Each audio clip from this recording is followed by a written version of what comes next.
psychologists have shown that people make these verbal switches. It becomes like a real fundamentalist religion.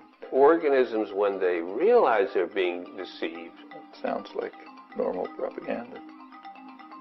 One of the most important comments on deceit for the modern period, I think, was made by Adam Smith, who is greatly revered but very little read. He pointed out that a major goal of business is to deceive and oppress the public for good reasons.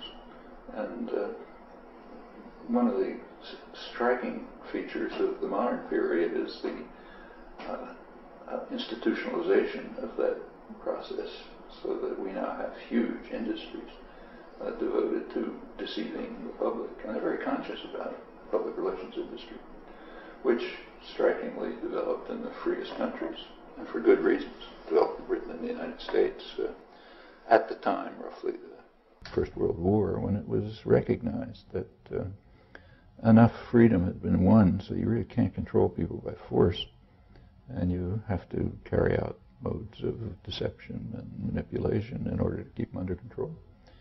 And by now, these are huge industries. They not only dominate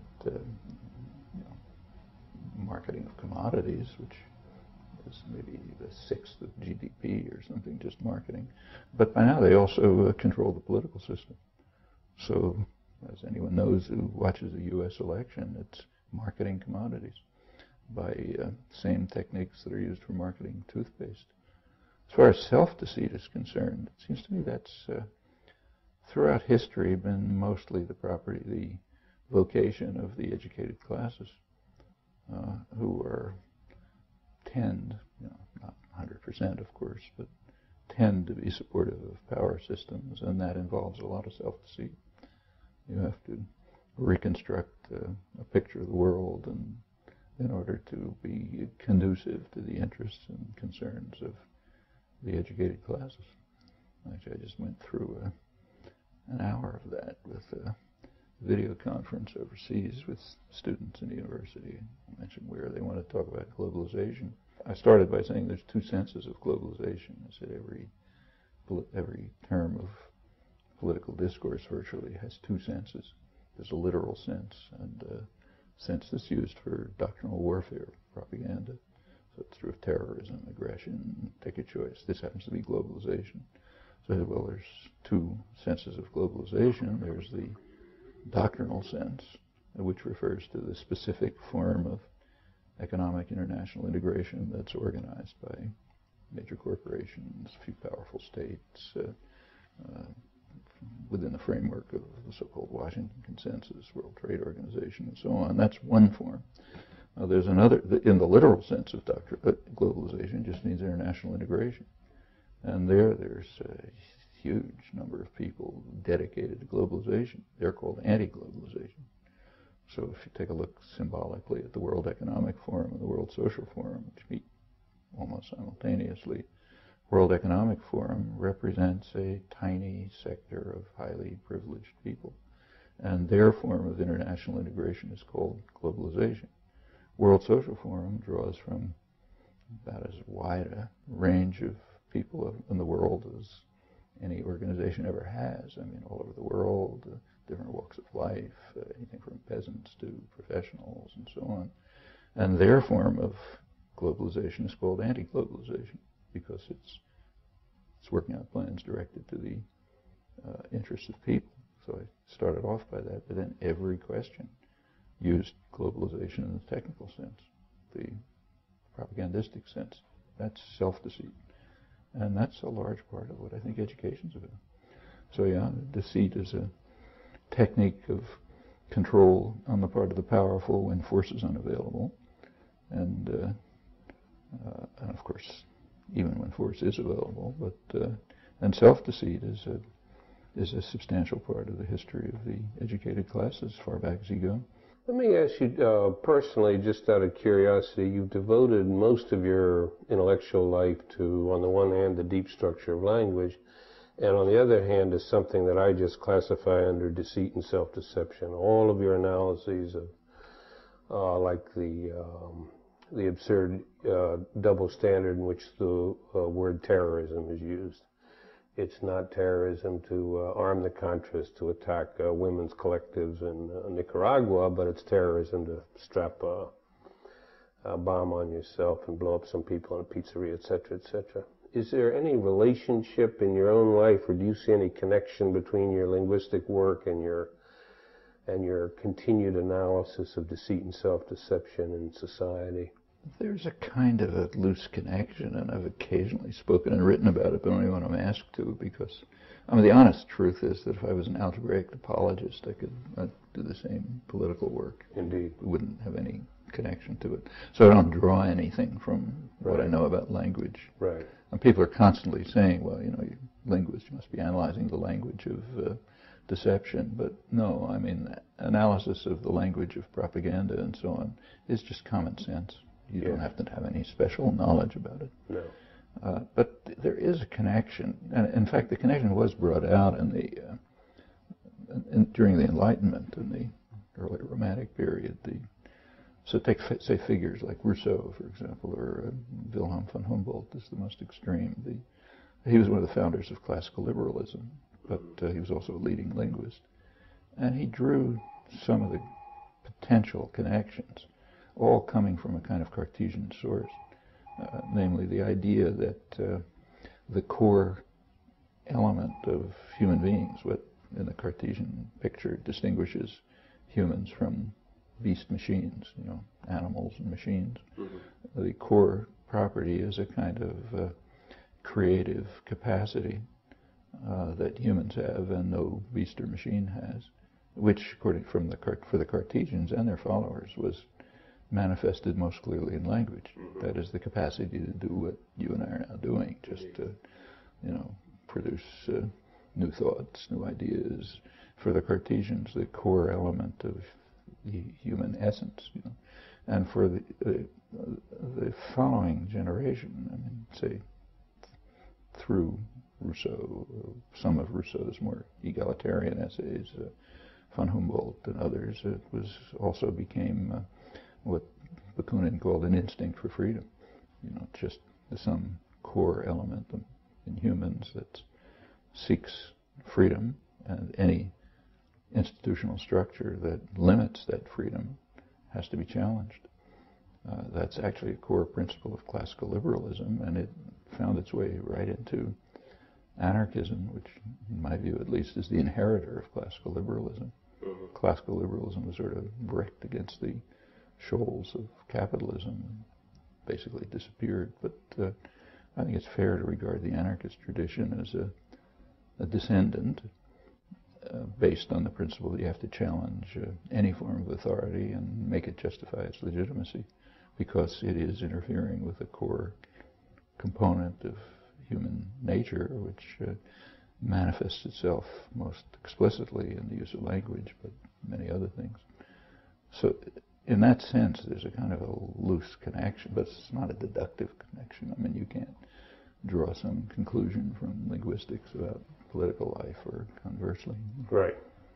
Do you see any other connection? Well, one of the great benefits of language is the fact that we can make statements about events that are far in space and time. Of course, the problem is that we can make false statements about events distant in space and time. They're even harder to verify or check on than statements about events that are nearby. So language, to me, greatly increases the opportunity for deception in our lineage, misinformation, and it greatly increases the opportunities for self-deception as well. Do you think it matters much when you think about the leaders, like, let us say, the present set of organisms that launched this dreadful Iraq misadventure? When you're thinking about things like that, how important to you is it their level of self-deception? We know they launched the whole thing in a swarm of lies. The evidence for that's too overwhelming to even need to be referred to now. My view is that the deception entrains self-deception very easily. Yeah, I agree. I'm not sure they launched it with lies. Go ahead. I mean, it's perfectly possible they believed it. Yes.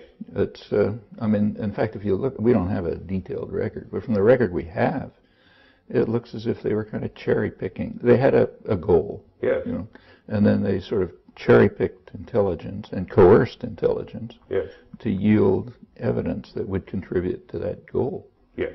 And anything that conflicted with it just was tossed out. Or in fact, the people were tossed out, like the head of the Joint Chiefs of Staff. Right. Indeed. Indeed. But that doesn't necessarily mean it's self-deception. I mean, it's very easy to. I think we all know it from personal life. You see it with young children. Yeah. You see two kids, fighting about a toy, let's say, and the older one takes the toy from the younger one, and his mother comes in and starts berating him. They give you an answer saying, "Look, it was really mine, and he took it from me, and he didn't want it anyway." And they build up a whole story, which the kid probably believes. They're not, and it's. I suspect it's pretty similar when Cheney and Rumsfeld pick the evidence they want to invade another country. Yeah, I suspect it's more or less the same mechanisms. So yeah, sure, it is self-deception, but it just it's so automatic that it takes effort and energy to try to see yourself from a distance. Yes. It's hard to do. No, it is. I think in everyday life we're aware of the fact that when we're watching something on stage, so to speak, we have a better view, overall view, than the actors on the stage have. If you can see events laterally and sideways, you can say, my God, they're doing this and they're doing that. But if you're embedded in that network at the time, it's very hard. Much harder. In fact, you can see it very clearly by just comparing historical events which are similar. They're never identical, but similar. So say take the Russian invasion of Afghanistan, the Saddam's invasion of Kuwait, the U.S. invasion of Iraq. Just take those three. Well, from the point of view of the people who perpetrated it, it was a noble effort and done for the benefit of everyone. No reason to think they were lying. They had arguments. In fact, the self-justifications are kind of similar. Actually, I had an interview with a Polish reporter a couple of weeks ago, and we were talking about this. And I asked him whether he'd been reading Pravda during the during the Afghan war. Mm-hmm. We didn't have to go on with the conversation. He just laughed because he saw the point right away. I mean, it was about the same as the U.S. British press in regard to the Iraq War. There was criticism of the war in the Russian Soviet press, same kind that there is here. It's costing too many lives. Poor brave soldiers dying in vain. We can't bring the gifts we want to bring to the Afghan people. We can't bring because of terrorists who are, stop jihadi, Islamic crazed terrorists who are trying to disrupt people's lives. And we're improving things in Kabul. Women can go to the university, but how can we do this with the terrorists around? And, on and on. It almost translates. But we can't see it for ourselves. We can see it for them. Like nobody doubts that the Russians committed aggression, that Saddam Hussein committed aggression. We attribute to them rational goals. Maybe they wanted to control the energy of the Middle East or something. With regard to ourselves, it's impossible. Actually, I've reviewed a lot of the scholarly literature and journalistic literature on this, and it's close to universal. We just cannot adopt towards ourselves the same sane attitudes that we adopt easily, in fact, reflexively, when others commit crimes. It's like your terrorism example. Just can't do it. And if anyone says it,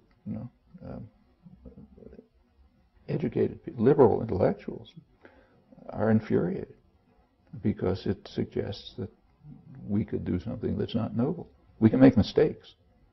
That's easy. So you can criticize mistakes. You can criticize low-level crimes, like Abu Ghraib. You can criticize that. You can criticize My Lai, but not the educated, civilized people, the kind of people we have dinner with, see at concerts, sitting in air-conditioned offices, planning mass murder. So that's beyond criticism. On the other hand, if it's half-crazed GIs in the field, uneducated, don't know who's going to shoot at them next, yeah, you can blame them, and you can say, look how awful they are. And it's the same. Abu Ghraib is the same. You can criticize Lady England, disadvantaged young women, very different from us. But how about the guys who organized and planned it? Let me ask you a somewhat different question, which you've also written a lot about and thought a lot about. The economic motive is often hidden from discussion and from view.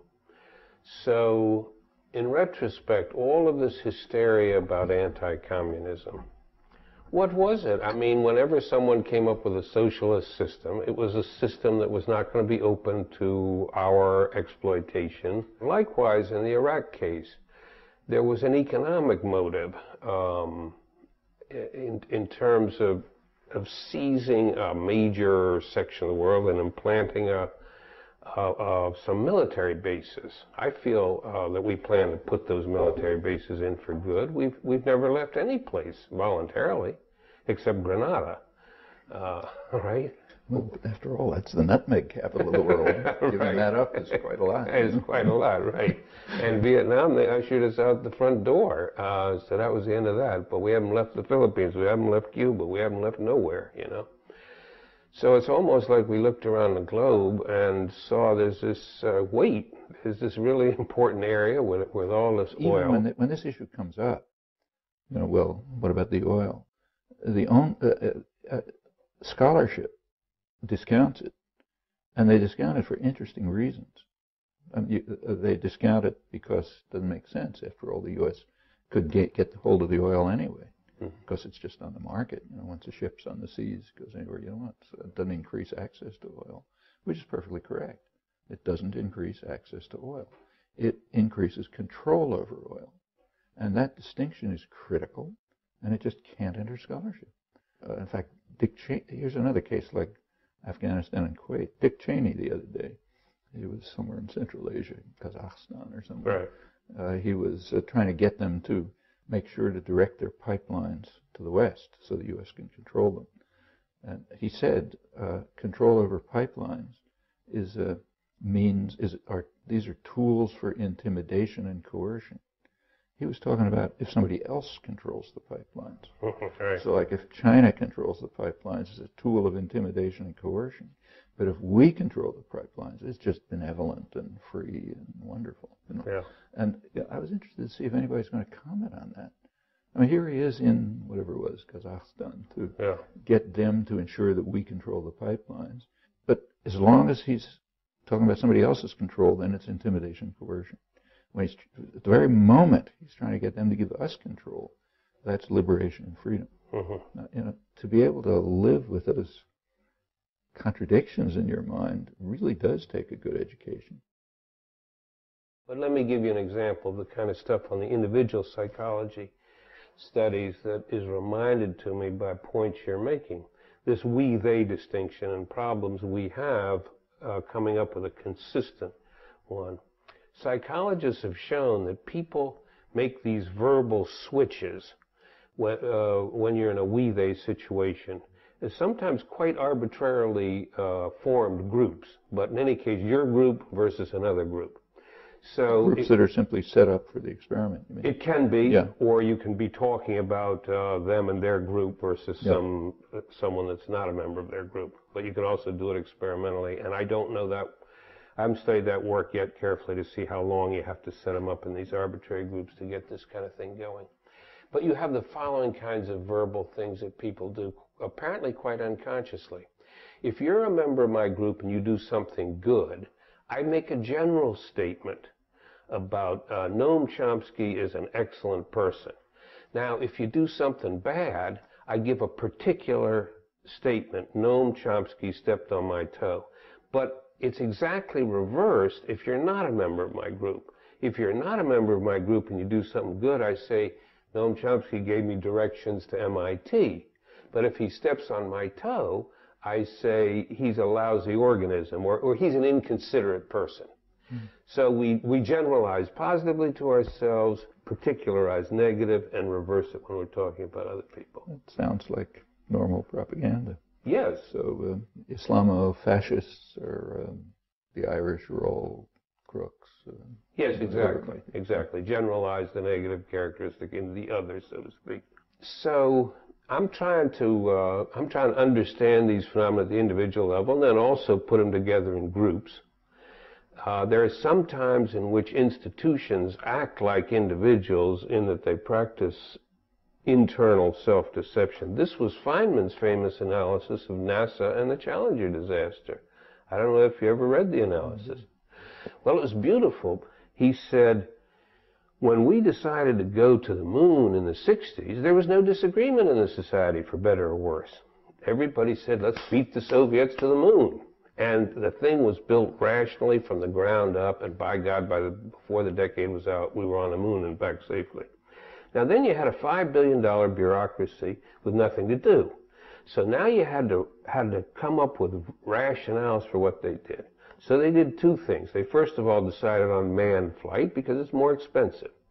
Secondly, they decided on the reusable, whatever you call it, thing, which turned out to be more expensive than if you had just had a new capsule every time. But you always have to sell this thing as making sense. Then you ended up with this absolutely hokey thing where we're going to do experiments in space on whether plants grow up or down when there's no gravity. Nonsense like that. Stuff that you can recreate in the lab at a trivial cost, as you know. So he then argued that NASA, the upper levels, were busy selling this pile of you-know-what to the general public. They didn't want to hear anything negative from the people down below. This was his analysis for how they came up with this O-ring nonsense. Mm. And they had a safety unit that was supposed to be involved in safety, but ended up being subverted in function just to rationalize non-safety. And the classic example is there were 24 flights, I think it was 24, prior to the disaster. And of those, 7 of them, there was O-ring damage. In one of those flights... Detected, yes. In one of them, the O-ring had been burned through a third of the way through. Then they came up with real absurdities. They said we've built in a 3-fold safety factor. That's to say that, it only burned a third of the way through. But that, as you know, is a perversion of language. By law, you are required to build elevators with an 11-fold safety factor, which means you pack it full of people, run it up and down, there's no damage to your equipment. Now you make it 11 times as strong. Not it's a frayed, 11th of the way through or whatnot. And all of this data was available. All of it was available. And it's like, it has an analogy to individual self-deception. The information is often somewhere in the organism. It's just well hidden. It's well down in the unconscious. It's well inaccessible. You've built up firewalls against it, etc., etc.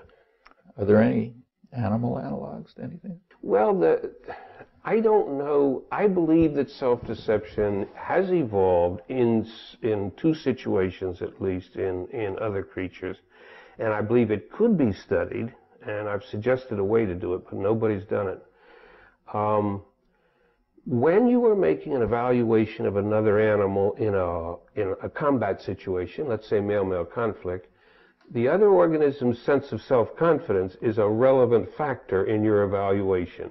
And that's shown by its behavior, you mean? Yes, exactly. So, and so you gorilla beating it, thumping its chest. Like that. Yes, and suppressing signs of fear and not giving away, so forth. So you can imagine selection for overconfidence, selection for suppressing... For showing overconfidence, even if it's not real. You mean. Exactly. Yeah. Likewise in situations of courtship, where females are evaluating males. And again, the organism's sense of self is a relevant parameter. We all know that people that have a low opinion of themselves, that's a sexual and romantic turnoff right there. So again, you can have selection without language, it seems to me, for biased kinds of information flow within the organism to keep up a false front. And that's not necessarily, it may be that the animal that's putting up a false front knows it's a false front. Indeed, but it may benefit from not knowing it. Yeah. It may act more... But it's easier to do it. Easier to do it, and perhaps more convincing because you're not giving away evidence. Secondary science. Exactly, secondary science. Is there any evidence about this, or it's just speculation? What you heard is rank speculation. Is it can it be investigated? I do not know of anybody who's doing it on self-deception. There's excellent work being done on deception in other creatures. To give you just one line of work there that is of some interest. Repeatedly, what we find now in wasps, in birds, and in monkeys, that organisms, when they realize they're being deceived, get pissed off, forgive my English. They often attack the deceiver, but especially if the deceiver is over-representing him or herself. If you're underrepresenting and showing yourself as having less dominance than you really have or whatnot, They don't. no, you're not. And the ones that attack you are precisely those whose dominant status you are attempting to expropriate or mimic. It's very interesting, and it suggests some of the dynamic in which, in which fear of being detected while deceiving can be a secondary signal, precisely because if you are detected, you may get your butt kicked, or you may get chased out. There's even a name for that in the international affairs literature. It's called maintaining credibility. So you have to carry out violent acts to maintain credibility, even if the issue is insignificant. Right. And that's a rationale for... It's kind of like the mafia. Yeah, indeed. And I know, I've heard that rationale used for obviously odious stuff. Well, we're maintaining credibility, otherwise we ain't got no street cred. That's right. That's a common theme. There was a brilliant study, which is a very difficult one to do at the time. You could do it much more easily now, by Gore and Sackheim about 20 years ago, using the fact that we respond to hearing our own voice with greater arousal than we show when we hear another human's voice. In both cases, we show physiological arousal. Galvanic skin response is one such measure. About twice as big a jump if you hear your own voice. Now, what you can do is have people matched for age and sex read the same boring paragraph from Thomas Kuhn's Structure of Scientific Revolution. Chop it up into 2, 4, 6, 12-second segments. Create a master tape where some of the time you're hearing your own voice, a lot of the time you're hearing not. Now then you've got to press a button which says if you think it's yours, and they also had them press a second button how sure you are. But meanwhile, they got the galvanic skin response. Now, they discovered two interesting things. First of all, some people denied their own voice some of the time, but the skin always had it right. Some projected their own voice some of the time. The skin always had it right. The deniers denied the denial, but the projectors half the time were willing to admit afterwards that they think they made the mistake of projection. In a follow-up. Yes, in a follow-up interview. Right. Just asking them. Okay, now the second thing they should... What do you think the reason for that is? The difference between the projectors and the deniers? Yeah. Well, I don't have a good way of putting it, Noam, but to me, when you want to deny reality, you've got to act quickly and get it out of sight. The deniers also showed the highest levels of galvanic skin response to all stimuli. It's like they were primed to do it. Inventing reality, a little bit more a relaxed enterprise, but I haven't... It's not as threatening. Yes, something like that. I haven't thought out a good way to put it, but something along that is the way I've been thinking. The final thing they showed was that they could manipulate it. So, psychologists have lots of devices for making you feel bad about yourself, and one of them is just give you an exam. After all, these are university students. Just a little pseudo-exam. Give them their results at random. So they tell half of them you did lousy, half of them you did good. And then what they found was that those that were made to feel bad about themselves started to deny their own voice more, while those that are feeling good start hearing themselves talking when they're not. So, we didn't evolve to hear our voice on a tape recorder. You have to use some kind of interpretation here, but it's like self-presentation is contracting under failure and it's expanding under. You might be interested in a book that's coming out by a very smart guy, James Peck, who's a sinologist, who's got a book coming out called Washington's China, in which he does a very in-depth analysis of the national security culture. He went through the National Security Council literature, you know, the background literature and so on. And he does a kind of both an analysis of the content, but also a psychological analysis. It was reminding me of it the whole time we were talking. I mean, what he shows are elaborate techniques of self-deception to try to build up a framework in which we can justify things like, say, overthrowing the government of Guatemala on the basis of some noble objective. Right. And it's done by making everything, as Dean Acheson once said, you have to make it clearer than truth. Right. And as this picture gets internally created and built up on by each group of national security staffers, it becomes like a real fundamentalist religion. Yes. Showing, you know, extraordinary self-deceit. Yeah. And then you end up with the Cheneys and the Rumsfeld. Well, I'm looking forward to it. I've been appalled when I pass a newsstand and there's some article there, News and World Report, China, the next threat. You know, like now we got to mobilize all our energy against China, and they're talking military. And it's interesting because the threat of China is not military. Exactly. The threat of China is they can't be intimidated. It's very similar to what you're describing. Europe you can intimidate. So, for example, when the U.S. tries to get people to stop investing in Iran, European companies pull out. China disregards it. Right. I mean, and you look at the history, you understand why. They've been around for 4,000 years. They have contempt for the barbarians. They just don't give a damn. Right. Okay, you scream, we'll go ahead and take over a big piece of Saudi oil, you know, or Iranian oil. Or develop and that's the threat. You can't intimidate them. Well, and it's driving people in Washington berserk. But, you know, of all the major powers, they're the one that has been least aggressive militarily. They haven't even developed an offensive military capacity. I think they've got 20 missiles or something. Right. You know, nothing. Yet we're talking about it already. But we're talking about, and you can see what the threat is. They cannot be intimidated. That's no matter what what you do, important. they just go ahead and they look at you with contempt. It's a little bit like, you know, a gorilla pounding his chest.